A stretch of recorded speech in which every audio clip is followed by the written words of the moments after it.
Vous êtes en compagnie de Radio Taïwan International.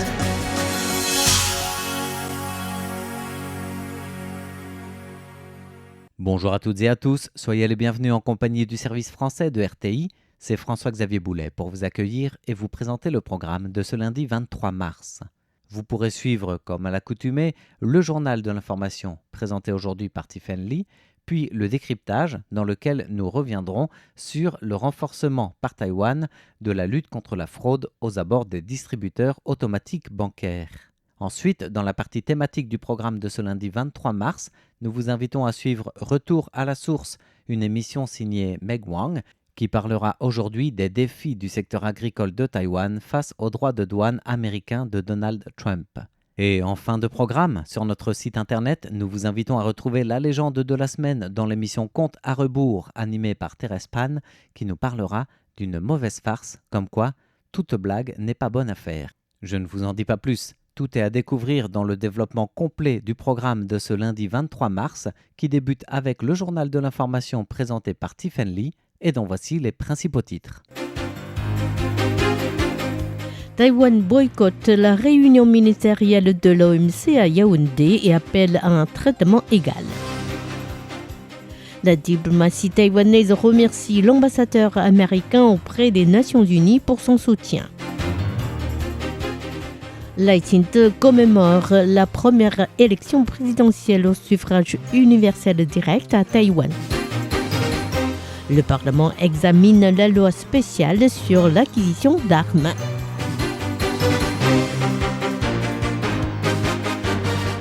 Bonjour à toutes et à tous, bienvenue dans ce journal de l'information présenté par Tiffen Lee. Tout de suite, le développement des principales actualités de ce lundi 23 mars 2026. Taïwan boycotte la réunion ministérielle de l'OMC à Yaoundé et appelle à un traitement égal. Alors que la 14e édition de la réunion ministérielle de l'Organisation mondiale du commerce se tiendra dans la capitale camerounaise du 26 au 29 mars, Yaoundé a inscrit dans son invitation la mention de Taïwan, province de Chine, dégradant ainsi le statut de Taïwan, membre de l'organisation depuis 2002. Le ministre taïwanais des Affaires étrangères, Lin Jialong, a dénoncé le manque de respect de la part du Cameroun vis-à-vis du statut de Taïwan dans l'organisation qui désigne officiellement Taïwan comme territoire douanier distinct de Taïwan, Penghu, Kinmen et Matsu. Après la protestation de Taïwan, Yaoundé a reformulé sa lettre, mais en gardant d'autres erreurs, selon Lin Jialong. Ils nous ont adressé une nouvelle invitation, en continuant toutefois à appeler tous les membres de la délégation « Madame ». Il est trop tard pour corriger l'erreur. Nous protestons de nouveau contre cette indélicatesse de leur part. Suite à cette erreur, Taïwan a décidé de ne pas participer à cette édition et sera donc absent pour la première fois d'une réunion ministérielle de l'OMC. La diplomatie taïwanaise a demandé au secrétariat de l'OMC de veiller à ce que le pays qui accueillera l'édition 2027 assure un traitement égal vis-à-vis de Taïwan. La diplomatie taïwanaise remercie l'ambassadeur américain auprès des Nations Unies pour son soutien.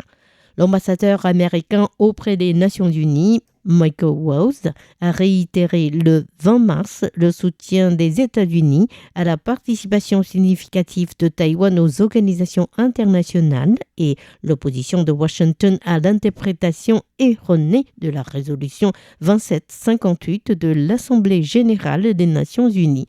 Le ministre des Affaires étrangères taïwanais Lin Jialong a exprimé dans un communiqué de presse sa reconnaissance vis-à-vis du diplomate américain et a souligné le fait que la résolution 2758, tout en inscrivant la représentation de la Chine au sein de l'Organisation des Nations Unies, n'évoquait nulle part Taïwan. Le chef de la diplomatie a dénoncé les tentatives de Pékin de déformer la résolution dans le but de définir Taïwan comme faisant partie intégrante de son territoire et de qualifier ainsi tout conflit militaire entre les deux rives du détroit de Taïwan comme une affaire intérieure de la République populaire de Chine.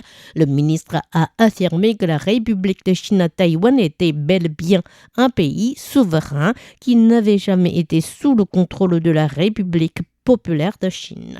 Le chef de la diplomatie a ensuite souligné que seul le gouvernement élu par les 23 millions de Taïwanais était légitime pour représenter la population taïwanaise.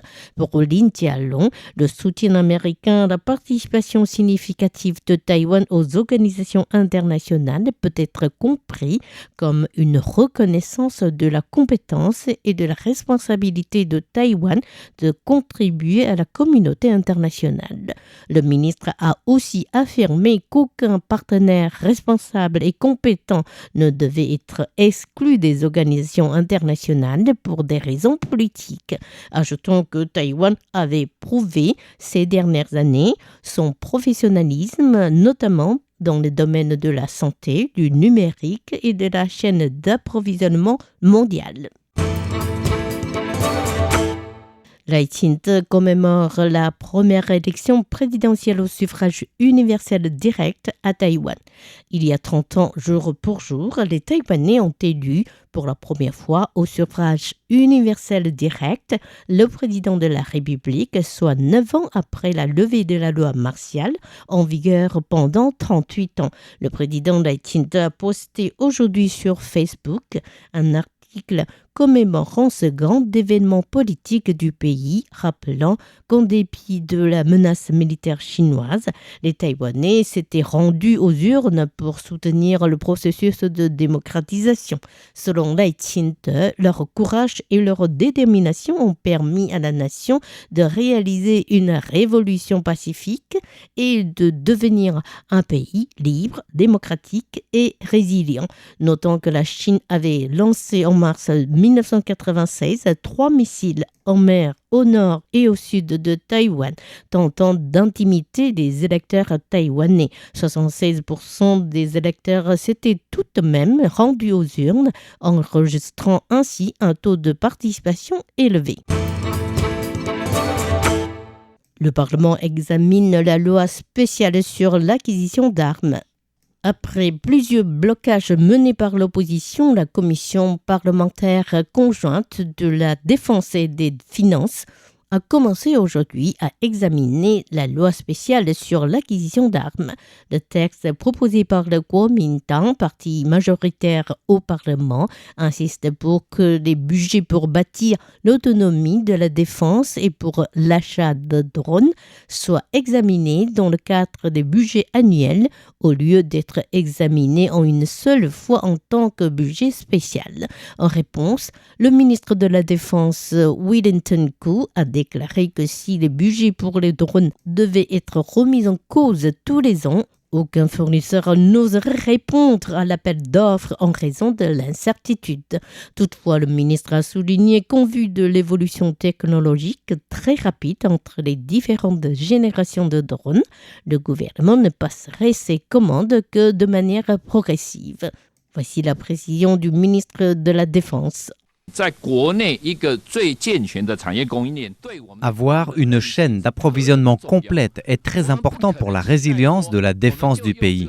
Nous ne devons pas croire que 200 000 drones ou même 50 000 drones suffiront pour défendre nos îles. Plus important encore, Taïwan doit, tout comme l'Ukraine, être capable de produire de manière autonome ces drones, même en période de guerre.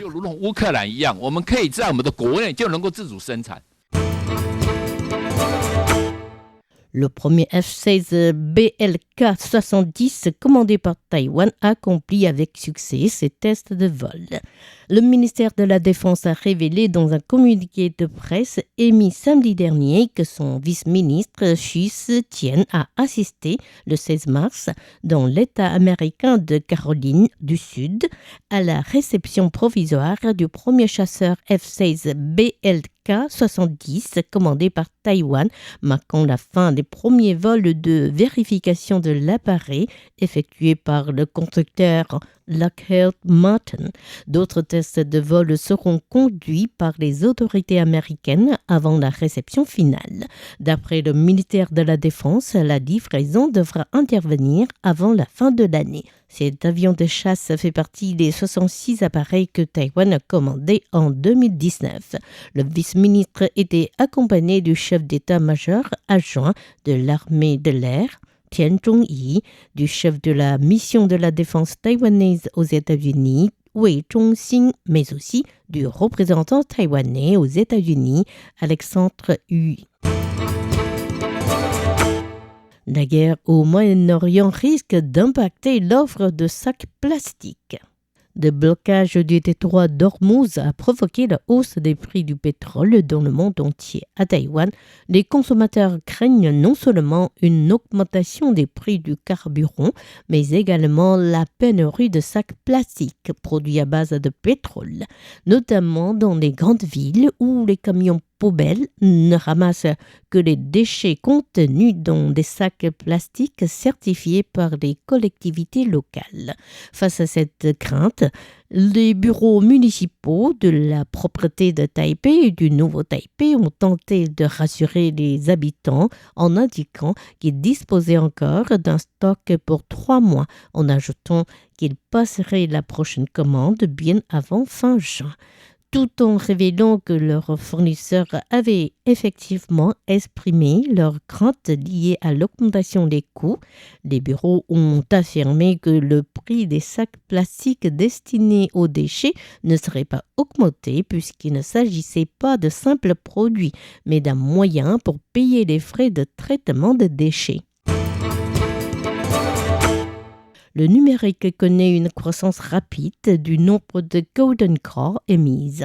Afin d'attirer davantage de talents étrangers à s'installer à Taïwan, le gouvernement a commencé en 2018 à émettre des cartes de travail spéciales dites Golden Card pour les professionnels de nationalité étrangère en leur accordant certains privilèges. Aujourd'hui, lors d'une conférence de presse, le ministère du numérique a révélé que depuis qu'il a commencé à émettre les cartes de travail spéciales pour les talents du numérique, le nombre de bénéficiaires ne cesse de croître. La directrice adjointe de l'administration de l'industrie numérique, Huang Yaping, a précisé: Nous avons commencé à délivrer des Golden Cards pour le numérique en 2023, alors que les autres secteurs ont commencé en 2018. En 3 ans, nous avons délivré 1124 cartes, nous plaçant ainsi au 4e rang parmi les 12 secteurs concernés. Les détenteurs de la Golden Card peuvent solliciter une carte de séjour permanente au bout de 3 ans et peuvent choisir librement leur employeur, créer leur propre entreprise ou travailler à titre de freelancer. Ils sont couverts par l'assurance universelle santé. En outre, ils peuvent demander des visas de visite familiale pour les autres membres de leur famille. C'était Tiffany qui vous a présenté le journal de ce lundi 23 mars 2026. Merci de votre fidélité et excellente suite de programmes sur RTI. À bientôt!